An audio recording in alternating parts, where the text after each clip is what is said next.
बिस्मिल्लाहिर्रहमानिर्रहीम। अस्सलाम वालेकुम दोस्तों, खुश आमदीद कहते हैं आपको अपने ही यूट्यूब चैनल पर। इंटरनेशनल फ्लाइट से मुतालिक बहुत बड़ी अच्छी अपडेट आप दोस्तों की खिदमत में लेके आया हूं। दोस्तों आज की इस वीडियो के अंदर वज़ारत दाखिला की जानिब से अहम बयान जारी किया गया है। इस वीडियो के अंदर तफसीलात के साथ सबूत के साथ इस वीडियो को आप दोस्तों के साथ शेयर करेंगे। वो दोस्त जो तारकीन वतन छुट्टी पर गए हुए हैं, जो कोई इंतज़ार में है किस तरह हम सऊदी अरब के अंदर दाखिल हो सकें, मगर फ़्लाइट्स की पाबंदी की वजह से वो ममालिक जिन 20 ममालिक शामिल किए गए हैं जिनमें कोरोना की दूसरी लहर ज़्यादा है, मगर दूसरे ममालिक में पाबंदी नहीं आयद की गई, उस पर फ़्लाइट्स के मामूल के मुताबिक चल रहे हैं। तो फ्रेंड्स, अच्छी अपडेट इस वीडियो के अंदर प्रूफ के साथ आपने थंबनेल तो देख लिया होगा, इस वीडियो के अंदर शेयर करेंगे।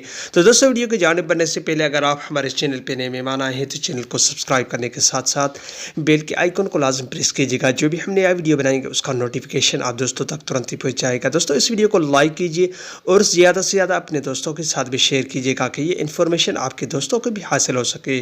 तो दोस्तों, चलते हैं वीडियो की तरफ और वीडियो का आगाज़ करते हैं। तो दोस्तों, सबसे पहले आपको आगाह करता चलूं कि सऊदी अरब में पाबंदी की वजूहात ये थी कि कोरोना की जो दूसरी लहर थी वो उन ममालिक में शामिल की गई, ज़्यादा फैल रही थी और उस वजह से सऊदी अरब पे उसका असर बढ़ रहा था। मगर अभी केसेस में तकरीबन 5-6 के 100 के दरमियान होने वाले हैं तकरीबन। तो दोस्तों, इसलिए सऊदी अरब ने वज़ारत दाखिला और वज़ारत सेहत की जानिब से पाबंदी आयद की गई, जो कि 2 माह कल परसों हो जाएंगे। तो दोस्तों, इमरान खान जो पाकिस्तान का वज़ीर आज़म है, सऊदी अरब ने दावत उसको दी है सऊदी अरब जाने के लिए।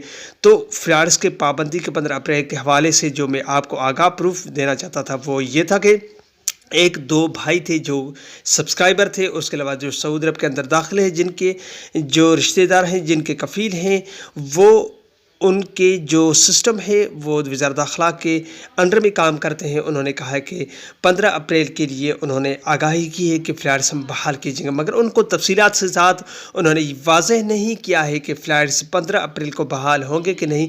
मगर उन्होंने ये इशारा उनको बताया कि 15 अप्रैल के लिए मीटिंग जो चल रही थी उनमें वो सुन रहे थे कि 15 अप्रैल को फ़्लाइट्स बहाल करने के हवाले से वो ममालिक शामिल किए जाएंगे जिनमें कोरोना की लहर कम है, जो कोरोना से कंट्रोल में कर गए हैं, उनके लिए 15 अप्रैल को फ़्लाइट्स बहाल की जाएगी। तो 20 ममालिक में कितने ममालिक शामिल किए जाते हैं दोस्तों, वो तो 15 अप्रैल को ही इंतज़ार होगा। 14 या 15 अप्रैल के अंदर ही किसी टाइम पे भी आगाही कर दी जाएगी। तो दोस्तों, ये तो उसी तारीख को ही पता चलेगा कि वज़ारत दाखिला की जानिब से कितने ममालिक के लिए फ़्लाइट्स को बहाल कर दिया जा रहा है। तो दोस्तों, उम्मीद करता हूँ ये वीडियो आपको अच्छी लगी होगी। कुछ ही दिन की 10-15 दिन की बात ही इंशाअल्लाह पाकिस्तान भी उसमें शामिल किया जाएगा फ़्लाइट्स के बहाली के हवाले से। तो दोस्तों, आप भी दुआ करें, हम भी दुआ करेंगे कि ये सऊदी अरब के अंदर जो वबा है वो ख़त्म हो जाए और फ़्लाइट्स जल्द से जल्द बहाल हो जाए और वज़ारत दाखिला की जानिब से जो इशारा दिया गया है वो उसमें पाकिस्तान में भी शामिल किया जाए। तो दोस्तों, उम्मीद करता हूँ पाकिस्तान के साथ इंडिया भी शामिल किया जाएगा। तो ये थी आज की अपडेट। उम्मीद करता हूँ ये वीडियो आपको अच्छी लगी होगी। कोई भी सवाल हो नीचे कमेंट बॉक्स में आप मुझसे पूछ सकते हैं। अगली वीडियो तक अपना बहुत सारा ख्याल रखिएगा। तब तक के लिए अपने होस्ट को इजाज़त दीजिए। अस्सलाम वालेकुम रहमतुल्लाहि व बरकातहू। पाकिस्तान जिंदाबाद।